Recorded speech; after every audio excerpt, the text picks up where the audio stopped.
నాన్న గారి కేసు విచారణ సరిగ్గా లేదని నిన్న జాయింట్ కలెక్టర్ గారిని కలిసి ఆయనకు అర్జీ ఇవ్వడానికి వెళ్ళాము. అయితే ముందుగానే మేము కలెక్టర్ని కలవడానికి వస్తున్నామని చెప్పి తెలుసు కలెక్టర్ గారికి కూడా. వెళ్ళాము, కలిసాము, అర్జీ ఇచ్చాము. మేము చెప్పాలనుకుని చెప్పేసి వచ్చాము. ఎవరిని ఏ రకంగానూ ఇబ్బంది పెట్టలేదు. ప్రభుత్వాన్ని కానీ లేకపోతే వాళ్ళు చేస్తున్న పనితీరుని కానీ దూషించలేదు. మేము వెళ్ళాము, మా పట్ల ఈ అన్యాయం జరుగుతుంది, ఆ అన్యాయానికి న్యాయం చేయండి, మీరు న్యాయం చేస్తే చాలు, మీరు మాకు ఏ రకమైన సహాయం చేయబల్ల. మేము ప్రజల మధ్యన బతుకుతున్నాం, మనది ప్రజాస్వామ్యం. ప్రజాస్వామ్యంలో ప్రజల కోసం మాట్లాడే వాళ్ళని టార్గెట్ చేయడం తప్పు. కాబట్టి అది న్యాయం చేయండి అని సిబిఐ ఎంక్వైరీకి ఇవ్వండి. ఒకవేళ మా నాంది తప్పైతే శిక్షకి మేము రెడీగా ఉన్నాము. కాకపోతే ఏ రకమైన ఆధారం లేకుండా ఇట్లా చేయడం తప్పు, మనకు ఖచ్చితంగా ఆధారాలు ఉన్నాయని చూపించండి, మేమే గమ్ముగా అయిపోతాము, మీరేం ఇబ్బంది పడబడలేదు, మేము ఇంకేం మాట్లాడడం కూడా అని చెప్పడానికే వెళ్ళాము.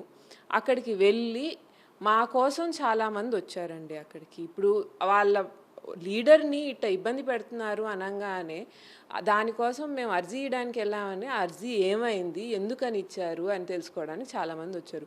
వచ్చిన వాళ్ళందరి మీద కేసులు పెట్టారు. మళ్ళీ ఇప్పుడు కాకాని గోవర్ధన్ రెడ్డి గారి మీద కేసులు పెట్టారు, తీసుకెళ్ళి ఆయన్ని జైల్లో అరెస్ట్ చేసి పెట్టారు. కాకాని పూజితం వచ్చింది. పోనీ రేపు నా మీద కూడా పెట్టండి, తర్వాత ఇంకొకళ్ళు వస్తారు, వాళ్ళ మీద కూడా పెట్టండి.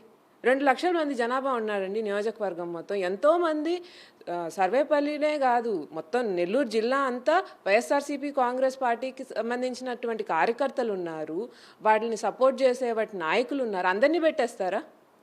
ఇది ప్రజాస్వామ్యమో ఇంకేమనుకోవాలి? కేవలం అక్కడ వచ్చి నాతో పాటు నిల్చున్నారు కాబట్టి 10 మంది మీద కేసులు పెట్టారు. వాళ్ళందరూ నన్ను సోదరు అనుకొని మా బిడ్డ, మా ఇంటి బిడ్డ ఈరోజు పాపం కష్టపడుతుంది, మనం కూడా ఆ పాప తోడుగా ఉండాలనుకున్నందుకు వాళ్ళ మీద కేసులు పెట్టడం ఎంతవరకు న్యాయం అండి? వాళ్ళు ఏమన్నా వచ్చి ఏమన్నా దౌర్జన్యం చేశారా, ఎవరినైనా కొట్టారా, ఏదన్నా కేసులు పెట్టేందుకు ఒక రీజన్ చెప్పండి. ఈరోజైనా వాళ్ళ మీద 10 మంది మీద కేసులు పెట్టేదానికైనా రీజన్ చెప్పండి. కేవలం నాన్న కేసు మీదే కాదు, ఈ కేసు మీద కూడా మేము ఫైట్ చేస్తాము. మా వాళ్ళు ఎవ్వరినీ కూడా ఇలా అన్యాయంగా అరెస్ట్ చేయడానికి కానీ, కేసులు పెట్టి భయపెట్టడానికి కానీ ఇంకా ఒప్పుకోమండి. ఇప్పటి వరకు ఇంక ఉపేక్షించే సమస్య లేదు. నెల్లూరు జిల్లాలో మాజీ మంత్రివర్యులు, అలానే నెల్లూరు జిల్లా వైఎస్ఆర్సీపీ అధ్యక్షులు కాకాని గోవర్ధన్ రెడ్డి గారిని అక్రమంగా అరెస్ట్ చేయడం అందరికీ కూడా తెలిసిందే.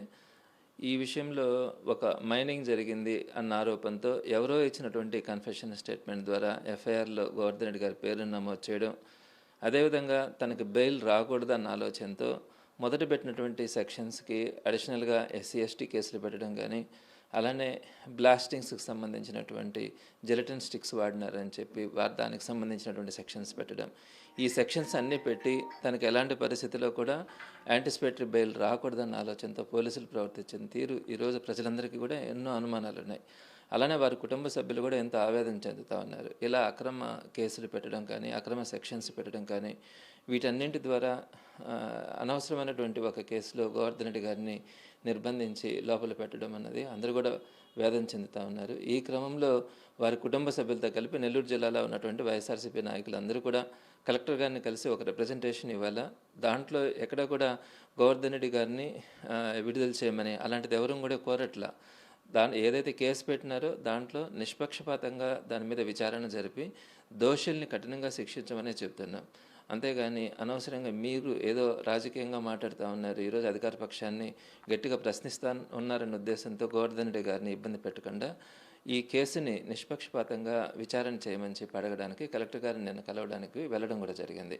ఈ క్రమంలో మేము వెళ్తున్నామన్న ఆలోచనతో అనేక మంది, వందలాది మంది వైఎస్ఆర్సీపీ పార్టీ నాయకులు, కార్యకర్తలు ప్రతిపక్షంలో ఉన్నప్పటికీ కూడా సంఘీభావంగా కలెక్టరేట్ దగ్గరికి నిన్న రోజున రావడం జరిగింది. అయితే ఈ క్రమంలో కేవలం మేము వెళ్ళి కలెక్టర్ గారి ఆబ్సెన్స్లో జేసీ గారు ఉన్నారు, జేసీ గారికి మేము రిప్రజెంటేషన్ ఇచ్చి కిందకు వచ్చి కింద ప్రెస్తో మాట్లాడి మేము అక్కడి నుంచి డిస్పర్స్ కావడం కూడా జరిగింది.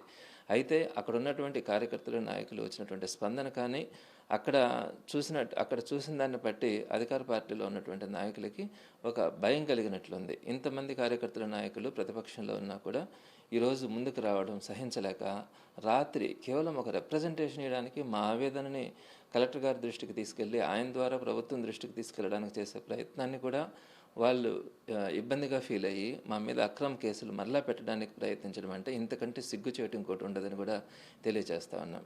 ఇక్కడ సుమారుగా నెల్లూరు నుంచి కానీ అలానే సర్వేపల్లి నుంచి కానీ కేసులు పెడితే అందులో రాని వాళ్ళ మీద కూడా కేసులు పెట్టినారు, అటెండ్ కాని వాళ్ళ మీద కూడా కేసులు పెట్టినారు. ఇది అత్యంత దుర్మార్గమైనటువంటి విషయం. దీన్ని తప్పకుండా ప్రజల దృష్టికి తీసుకెళ్ళడానికి ప్రయత్నించడం జరుగుతుంది.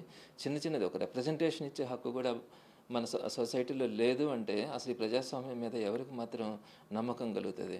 సో రాబోయే రోజుల్లో ఈ విధంగా కనుక కేసులు పెట్టుకుంటా పోతే, కేసులు పెట్టినారని అడిగితే కూడా మళ్ళీ కేసులు పెట్టడం అంటే ఇవన్నీ కూడా చాలా దారుణమైన పరిస్థితులకు దారితీస్తాయి. ఈ సంస్కృతి కనుక కొనసాగితే రేపు పొద్దున ఈరోజు ఎవరైతే అధికార పార్టీ నాయకులు మాటలు విని ఏ అధికారులు అయితే ఈరోజు అక్రమ కేసులు పెడతా ఉన్నారో, అనవసరమైనటువంటి నిర్బంధాలను చేస్తూ ఉన్నారో, ఈ అధికారులు కానీ ఆ నాయకులు కానీ వీరందరూ కూడా గుర్తుపెట్టుకోవాలా. రేపటి రోజున అనేది ఒకటి ఉంటుంది. ఆ రోజున వీళ్ళెవ్వరూ కూడా క్షమించడానికి కూడా అర్హత లేకుండా వీరందరూ కూడా శిక్షించబడతారని కూడా తెలియజేస్తా ఉన్నాం.